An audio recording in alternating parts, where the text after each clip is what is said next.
Welcome to Conversations with Women Who Lead, honest conversations about business, leadership, and what really shapes how women lead. I'm Anne-Marie McHenry, business coach, consultant, creator, and a therapist for the past 2 decades.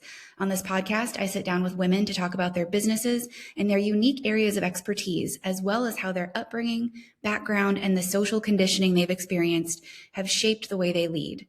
We explore what they've had to learn and unlearn along the way. I'll also be sharing my own journey of founding and selling a business and the very real trials, lessons, and reinvention involved in building my next chapter, Rose and Stone. This is a space for thoughtful leadership, honest conversation, and women redefining success on their own terms. I'm so happy you're here. Thanks for joining us on Conversations with Women Who Lead.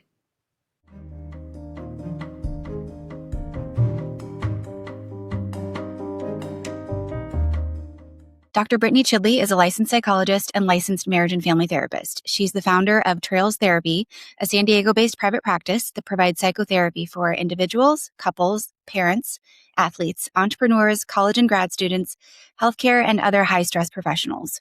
With dual licensure, she has taught and supervised therapists in training. She has also served as an adjunct professor at San Diego City College, University of San Diego, and Alliant International University. With over 2 decades of experience in the mental health field, she's primarily worked in medical settings alongside physicians, and she has published research on grief and bereavement, as well as substance abuse and misuse. She's now working on a passion project to expand access to emotional health resources on her new platform, EI Corkboard. Welcome, Brittany.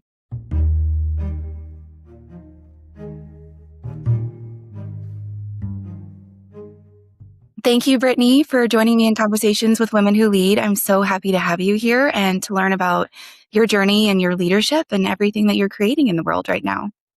Thanks for having me, Anne-Marie. Yes. Well, why don't we start with what your profession is and what you're up to in that profession? Sure. I am a licensed psychologist and a licensed marriage and family therapist.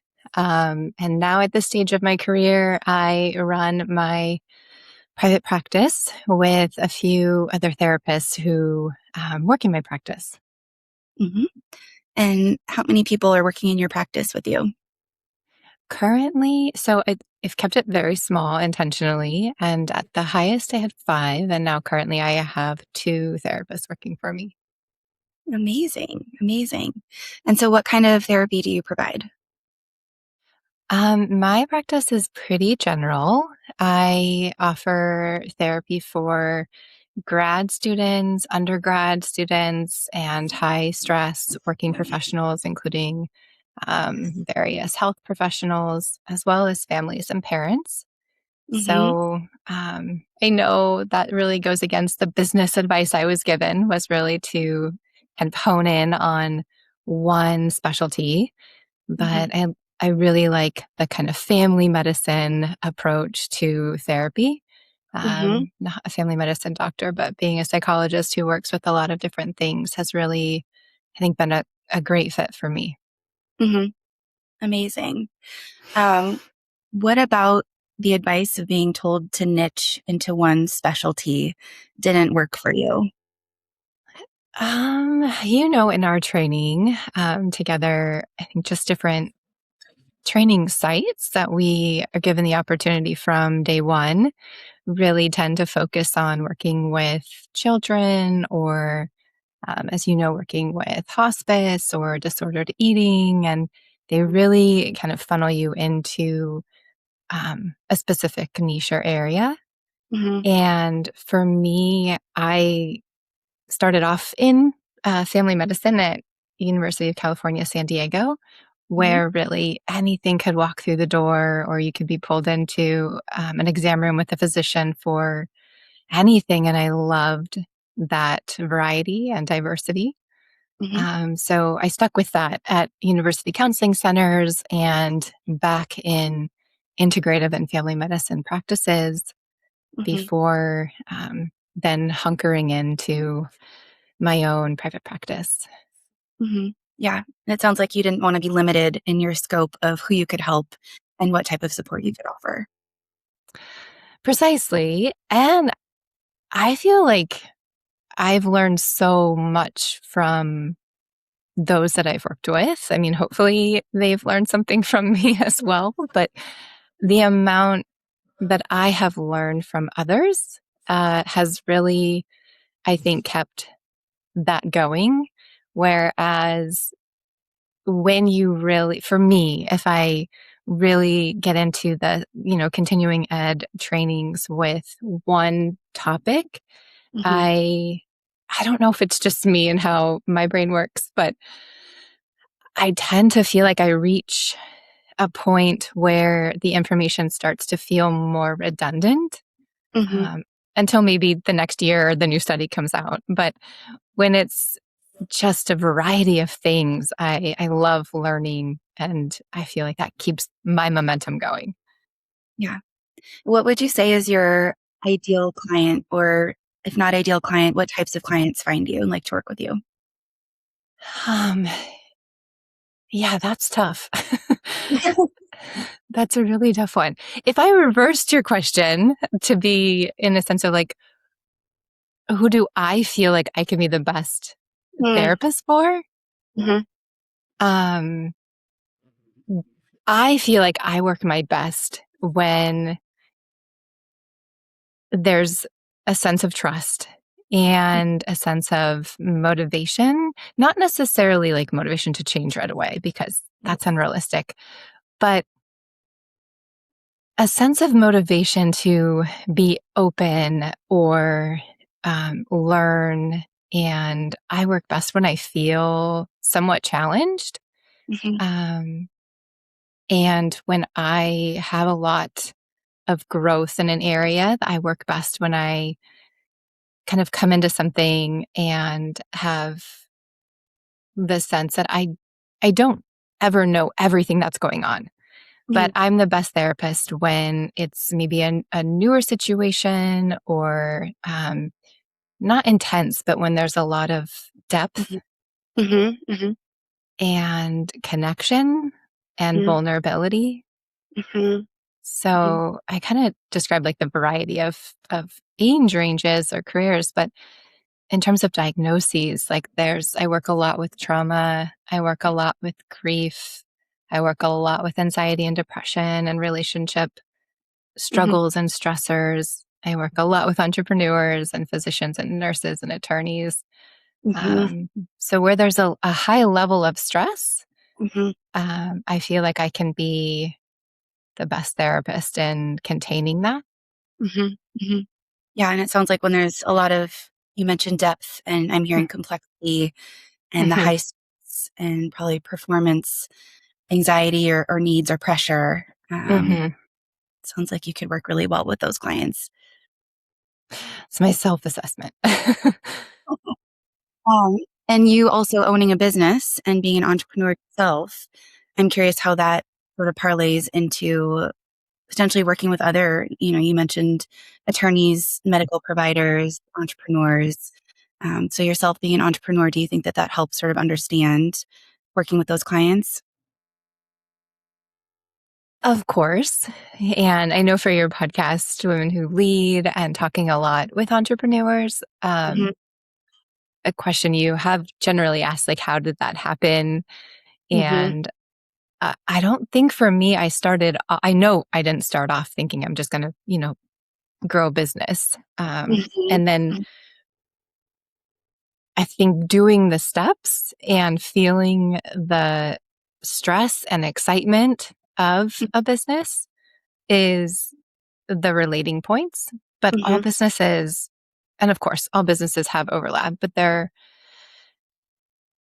it's almost like a marriage, right? Like each individual is different. And Hmm. so you can say there's, group of friends who are married, but each marriage is different. Hmm. Hmm. And every business is different Hmm. in that relationship with who is running it and who is working for it. And I can relate to a lot of the feelings that come up in that business, Hmm. but the individual, I still have a lot of learning to Yeah. do about. Yeah. That makes so much sense. I mean, there's commonality across like leading a team, running a business, owning a business, managing the whole thing, but each person's individual experience will be different.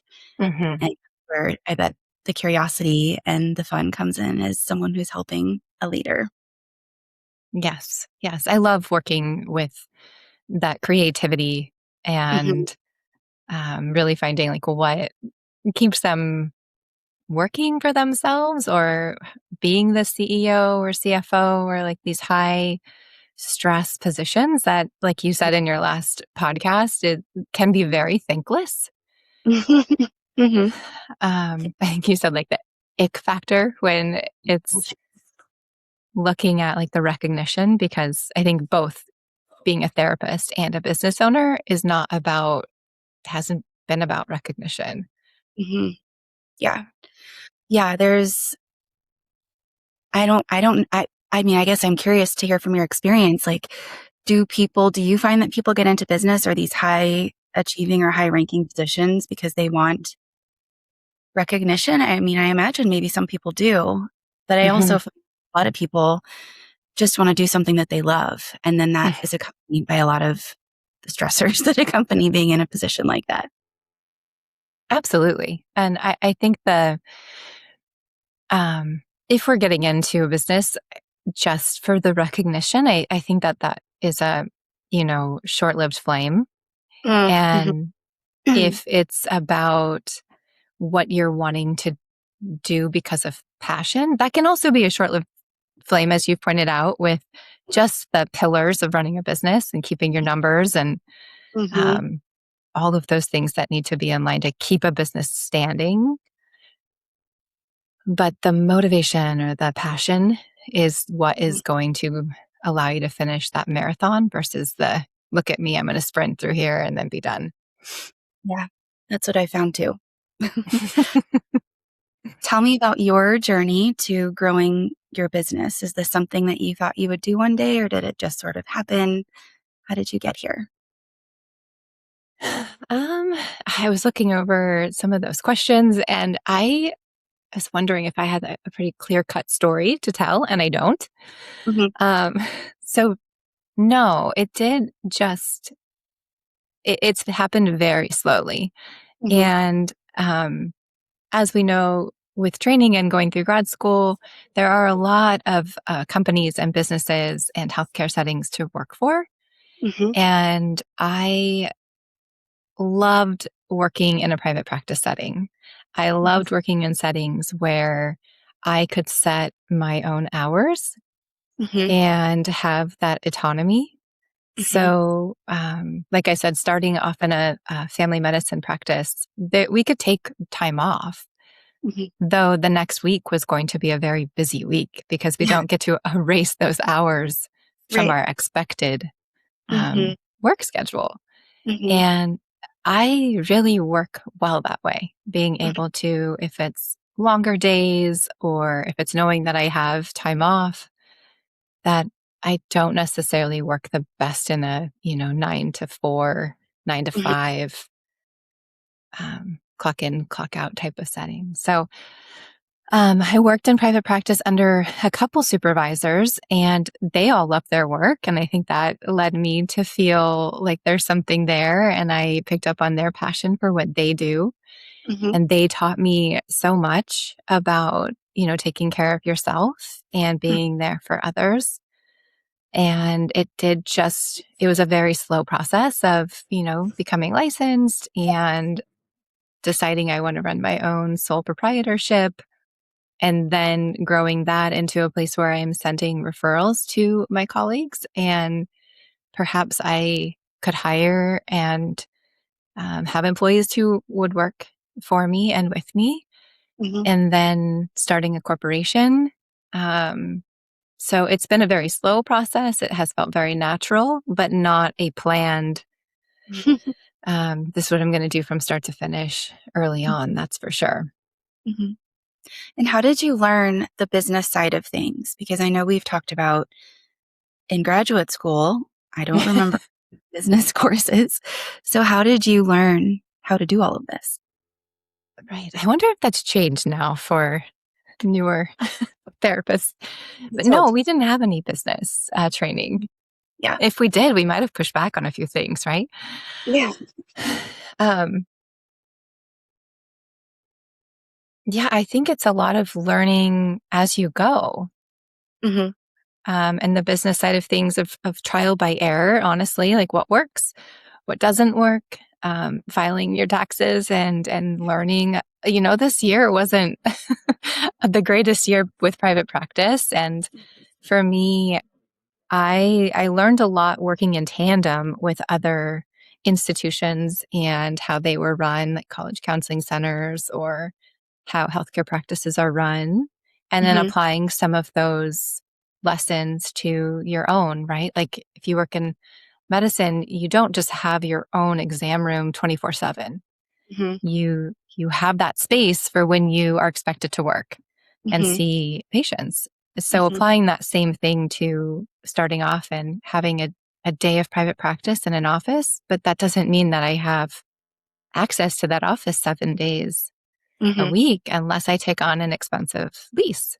Mm-hmm. Mm-hmm. So applying, I think, those what's working for who's employing me Mm-hmm. to then how do I start? But it was really a kinesthetic learn as you do, moving through the process.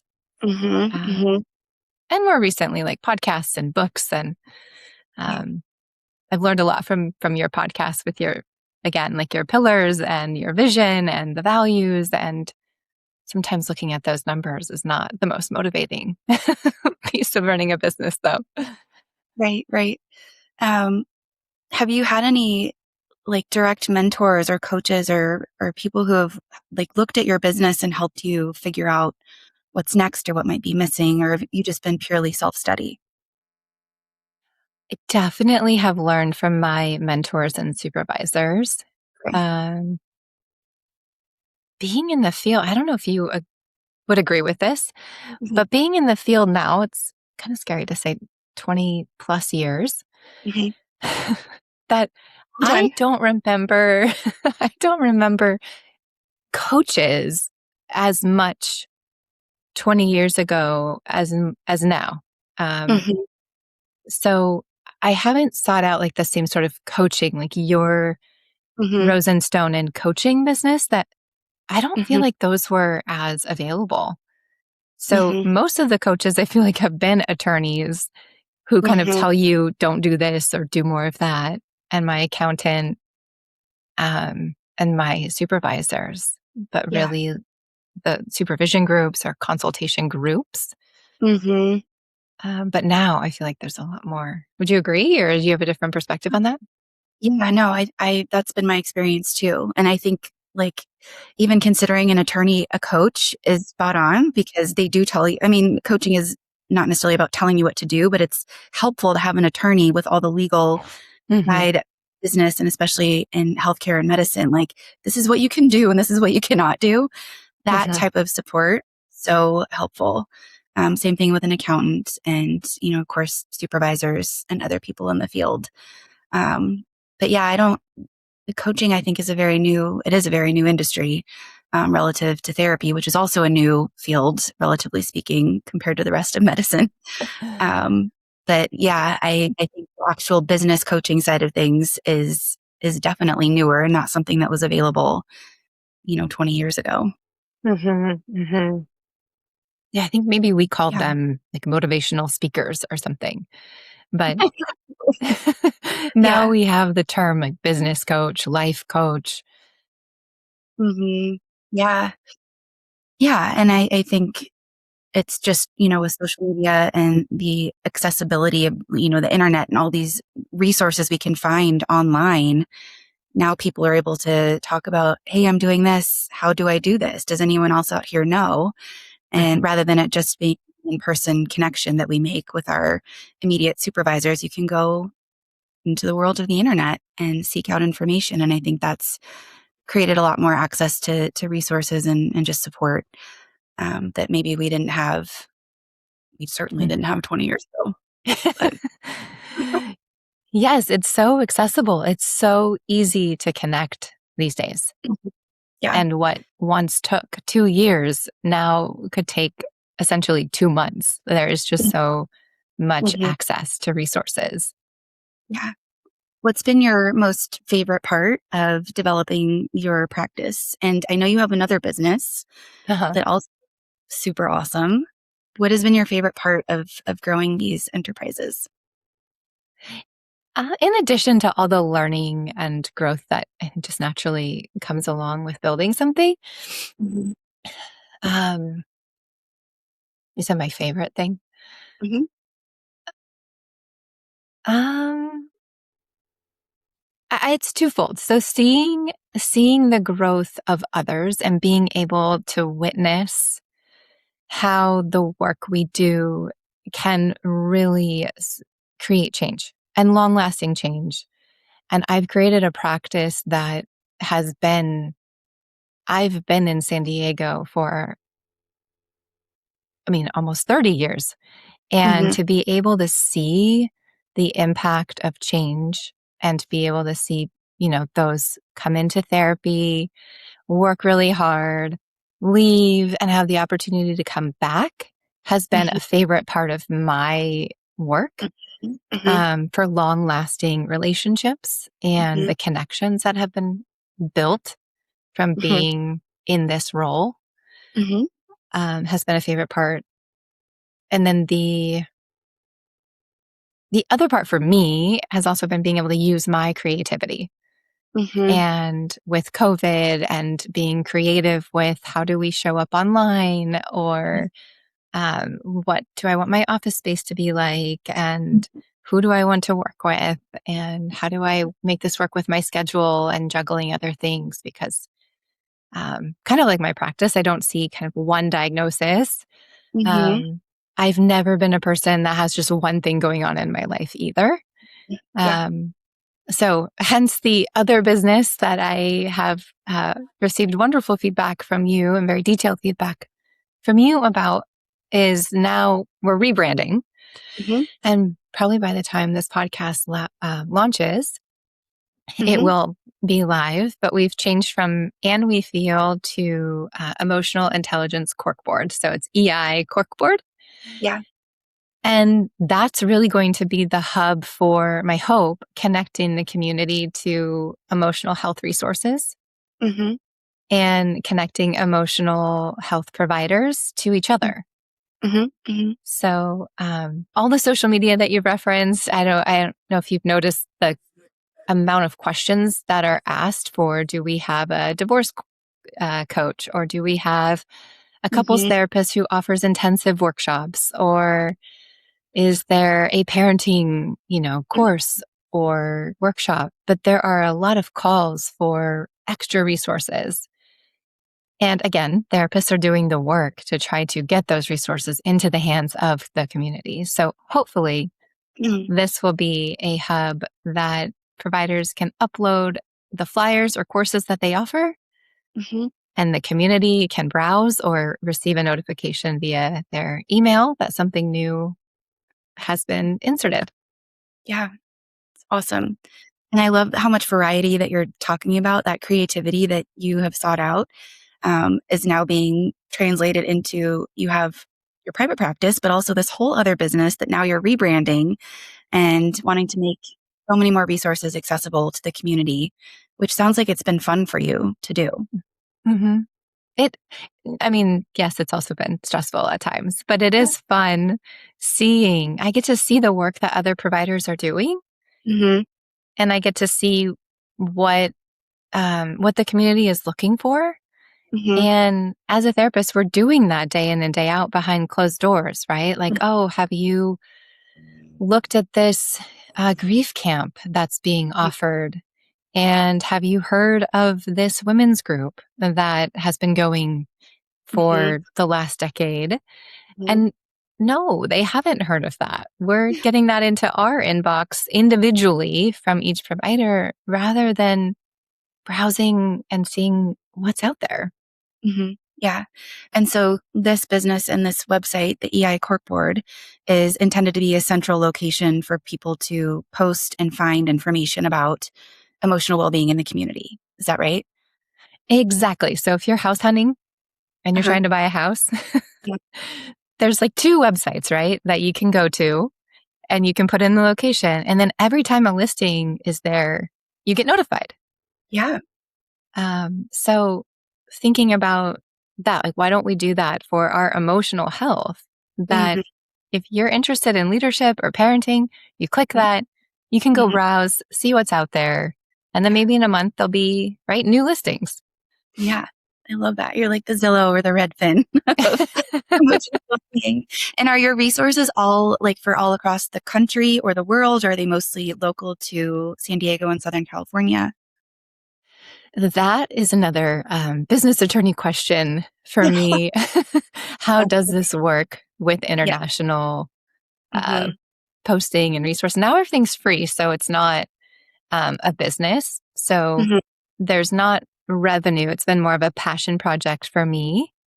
And if it's utilized, there's the potential for revenue to come in through marketing, or if listings want to be sponsored from those providers at some point. So that would be, I know definitely it's national. And I've been able to connect with international therapists in Europe, which has been incredible to hear about what they're doing too. Though how that business works, I'm not 100% sure. I still have growth to do with international funds if they come in. Sure. But amazing. Is that something you know? I know nothing about that. No. I love you're like, that's another attorney question. We need our attorneys for these businesses that we're creating. But awesome to know that your resources can be accessed nationwide and that you're connected to European attorney or therapists. That's so cool. But more there, it sounds like. Right. Always room for learning. Yes, 100%. Can you tell me about, I'm going to go back to your private practice because I looked up your practice. It's beautiful. And I noticed that you currently are only working with women, not in terms of your clients, but people on your team. Right. That intentional for you as we're talking about conversations with women and leadership? Or do you also employ men? I haven't. I love, so not that I've like intentionally discriminated against hiring men. Right. I love the fact that it's me who has started it and runs it, and also other women. I love that. I don't know if I would say that there's a desire to change it. I'm open for maybe the right person, but I mean, the more I think about it, and your question about running a business or starting a business really was something I wanted to do for me. And then my first employee actually reached out to me about an opportunity to be hired. So I've never posted an advertisement for an employee. And it's happened to be all women that have reached out. And I like that. Yeah, no, that's amazing. So it's just been really organic. So people have kind of found you and come to you. How have you decided whether to hire someone? Do you have a process around that? Yes. And like an interview process, looking at their training, the standard, I think. I have interviewed men, and I don't know if the men I have interviewed, I haven't hired. And I think it's just worked out that way. I work a lot with men in my private practice, not as their, I guess you could say, like their supervisor or being their boss per se. It's been very organic. And I like that. Yeah. I think it's beautiful to have an all-female team. And it's just interesting to hear that wasn't necessarily intentional. That's just how it's come out to be. And of course, you need to hire the people who are going to be the right fit on your team and have the qualifications that you're looking for. And I think ideally that you like working with the people that you hire. And I think that's being a business owner, is that you get to decide who joins your team. So I think it's lovely that your team is primarily women. And of course, you're open to to working with men, but it's just, this is how it's organically and naturally worked out, that got a bunch of lovely women on your team. Yeah. What about your, much bigger group practice that you launched and sold? Mm-hmm. What was your I was thinking numbers game too, like there's more women that are therapists than there are men, but what was your uh ratio like? We always had more women than men on the team. I think at most I had 5 or 6 men on my team out of, 20 plus Mhm. clinicians. Mhm. Mm, So, but I was truly kind of how you're describing, like just looking, I did post job postings, and then after a while, people just found the practice and would apply at any random time. Um, and some of those people were men, and some worked out, and others you did not hire. Mhm. It really felt like fit to me. Fit was always really important, and some men were at the end of my business. Um, there were 2 men on my leadership team who were absolutely phenomenal, and they were like some of my longest. They were the longest. Of, they were some of the longest employees on my team. Mhm. So yeah, there's a case to be made for men for sure. Oh, of course. I mean, even in our cohort, right? And doing our masters in marriage and family Mhm. therapy, there was a couple men Yeah, in our 2 or and 3. right. Yeah. Yeah, and some phenomenal, like learning so much and really so grounded Mhm. in the program, but just in general, it was a cohort mostly of women. Yeah. Yeah. Absolutely. I'm thinking about our professors too, mostly women, but 2 standout men that I can remember who were just so wonderful. Mhm. Um, yeah. So what has been challenging for you I'm curious about the team dynamics, like leading a team of clinicians. The most recent challenge, I don't, again, maybe it's just my age, but now I'm noticing a bigger generational difference Mhm. between our training and expectations Mhm. and what younger generations are looking for or wanting or their expectations. Mm. That's been a newer challenge for me with Yeah. training. Mhm. So, yeah, I think I don't know if it's work mindset or the expectations or the boundaries are just very different. And I'm learning about that, but Mm. um, it has been a challenge. I mean, in particular, I give everyone who works for me, they can set their own schedule. I Mhm. want them to have autonomy. The other challenge is feeling like I'm a babysitter or checking Mhm. details that feel less, they're just more logistical and have less of a depth. That's more challenging for me. I don't think Mhm. that's my strength.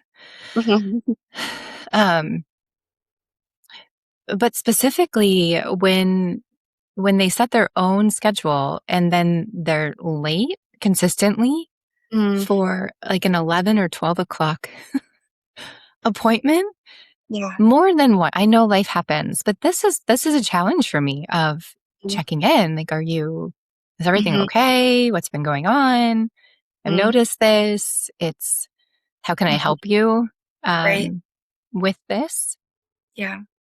And it's again, I don't. I'm kind of saying it's generational, but I don't even know if that's Mhm. true. Mhm. That's Mhm. been a big challenge for me. Yeah. Yeah. I don't know either. On my team, it was one of like the main core principles of our expectations was that you have to be on time. Like I was not negotiable around that.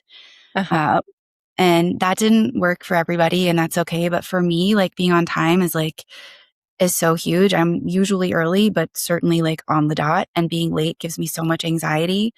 And I think for clients showing up, you want to respect their time too. And also like have a little room to breathe as a provider before you start a session rather than hurrying in at the last minute. For me, Hmm. that would never feel good. Um, but I don't know if that's generational, but I can certainly speak for myself, which is, yeah, like I agree with you. Like, let's be on time. And it is a little hard to manage those conversations with people who it might not be as important to them. Right. And maybe it's just the, phase of life that I'm in when I am at home trying to rally young kids to get out the door and to be on time Yeah. or to remember to get the things that they need. Um, and then I'm doing the same thing for Mm-hmm. someone that I have chosen to bring on, someone who Right. has chosen this work. And then Yeah. it feels my patience is probably tapped Mm-hmm. with the stage of life that I'm in too. And it Yeah. feels the same like, well, let's get moving. And I'm Mm-hmm. trying to lock up the office, but someone just walked in and it's not someone that I'm supposed to see. Do you have Mm-hmm. an appointment right now? And where are Mm-hmm. you? And is everything okay? That's Yeah. should I leave an office door Mm-hmm. unlocked when I don't know. This is a challenge for me. So I will wait. And then it's Yeah. costing me my time. Totally. Totally. How do you manage having these hard conversations with your team? I mean, what is your personal approach and style, and how do you take care of yourself in that process? Um, how do I manage? Generally, a rule I have for myself is I I'll sit on it for at least a couple minutes. Mhm. And if it doesn't necessarily simmer, then I will type out a draft and then I Mhm. will review the draft of what I want to say. Mhm. And I have, some colleagues and good friends that I like we know each other's businesses. We Mhm. know what's going on.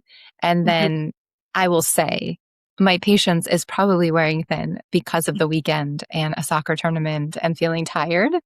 Yep. But is my reaction fitting for this situation?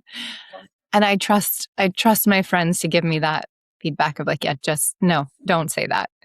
Yeah. Or, I'll sit with the annoyance that I have and then wonder too, like we have to flip the script and wonder what's going on for them Mhm. and that curiosity. So like one, pausing when I know I'm getting more annoyed, and two, the curiosity, where is this coming from for me? Mhm. What might be going on in Yeah. their life? And the empathy, like we're learning, they're in training. Mhm. And sometimes it works, and honestly, sometimes it doesn't because I'm thinking like I have a full schedule.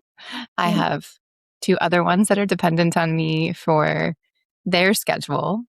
Yeah. And I know that you don't have the same things going on at your stage of life. Mhm. Mhm. So initially, it can leave me a little more frustrated, but Yeah. I'm pretty transparent and I'm pretty direct. I don't Mhm. work well just holding, Mhm. tension. Yeah. Yeah. That all sounds very reasonable. Would you add Especially, to that? I know. I mean, I think if I added anything, it'd be like, what what happens if it continues? Then we have a conversation about performance improvement, and Hmm. is always an option. If this just isn't working, you're not able to hold the standard of the practice. But Hmm. like initial, like of course, empathy, be curious, also watch your own reaction, give it a minute, like sit on it, check in with your peers and your counterparts for feedback, like all of that. Yes. Uh, Hmm. and then hopefully as you approach your employee, they understand and then things shift for the better. Right. But it's always, I think, it was always hard for me, when that type of behavior continued. And it's like, oh God, now I have to Mm, talk again. And then I'm going to have to do something about it, like that was not fun. right. Right. And my background, I come from a background of first responders and business owners. Hmm. And their worlds of, uh, I feel like they're worlds apart at times where there's a business mindset, like it's working or it's not. And there's kind of this, um, cancel culture, if you will, that if this isn't working, then you're going to be gone. We're not going to really talk. We're not going Hmm. to hold your hand through it. Hmm. And then first responders who just get forced to work an extra full 24 hours, and they don't have a choice, and they're giving of their energy, and their family has to pivot. They're just not going to come home because someone else got sick or couldn't show up. So the sense of like being late or not showing up is not part of the culture when you're a first responder. And then with businesses, it's like, it's not about feelings, it's about the business.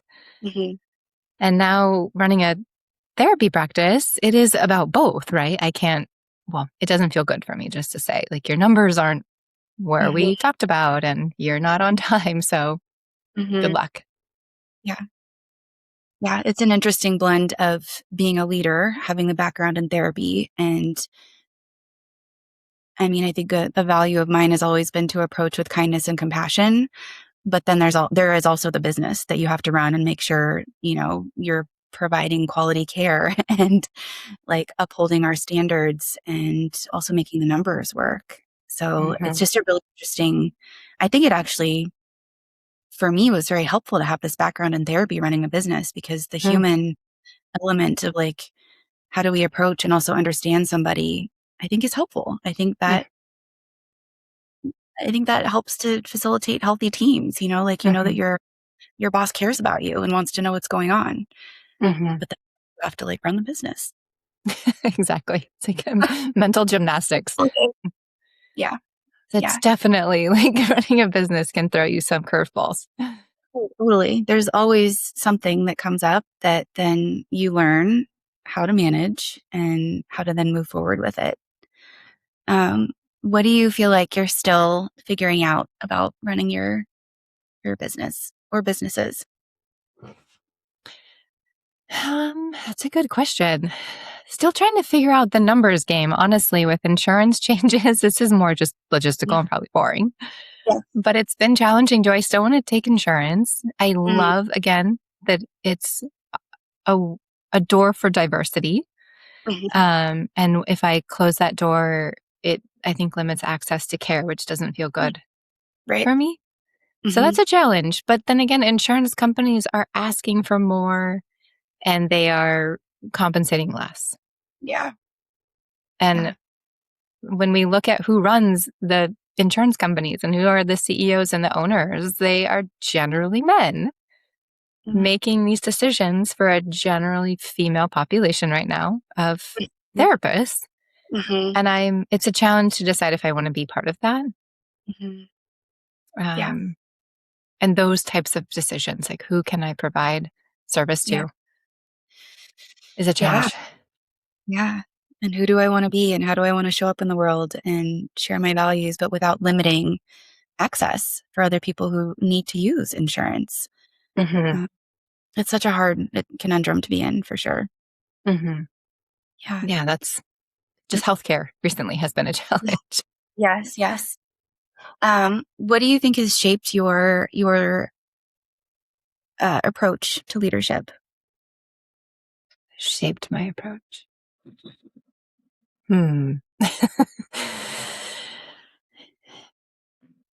Narrow that down for me, like who I am, or the trainings, or the mentors, or my background. All of it. I mean, you have like found yourself in a leadership position, right? Like owning this business and employing people. What has shaped the way that you lead your team? The first thing that comes to mind is really why I started in this field. Like, I really do want to be there for others. I would love to help as many as I can, and we can't with everything that's going on. The sense of like, I do really want to help, and I can do that with who I meet with and who I'm a good fit for in my practice, and hopefully who I hire as well. So the first thing that came to, I think, my heart was like, I do really want to help. But I know that that's not very like academic or supported by That's research. though, right? Like that's why you got into the field and then started this business and now employ people, because the more people on your team, the more people you can help, which are your employees, but also the amount of clients that they see. So Hmm. growing actually allows you to help more people. Hmm. So that passion feels, I think most businesses that we start come from that place of passion. So that makes sense to me. Hmm. Yeah, I'm sure there's a lot of other things in there, but Hmm. that's at the forefront. Yeah. Have there been other, like you mentioned, seeking out support or feedback from your peers, or supervisors or mentors that have kind of helped you find your footing as a leader and how you lead your team? Oh, of course. Um, Absolutely. And I think knowing what works for me or what works for them isn't always the same, right? It's like Mhm. therapy, that there is something out there, but my coping skill isn't necessarily going to be your coping skill. And together we have to find that. Right. Um, so yeah, my mentors, just really the support and the validation of Hmm. talking about the stressors and the wins Hmm. together is a space that I think holds everything of running a business. Hmm. Hmm. Um, but I love being there for other businesses as well. I do some consulting for other therapists that have reached out, like how do I do this, or how do I start hiring, or what do I do for payroll, like all those logistical questions. So Hmm. Hmm. I love seeking out support when needed, and I like being there for other business Hmm. owners as well. Yeah. So many logistical questions So many. to figure out. Yeah. Well, what I'm hearing about your business, Brittany, is it like truly comes from who you are and what you value and how much you want to help others. Like that just feels like the core of everything you're creating in the world. And that is really beautiful.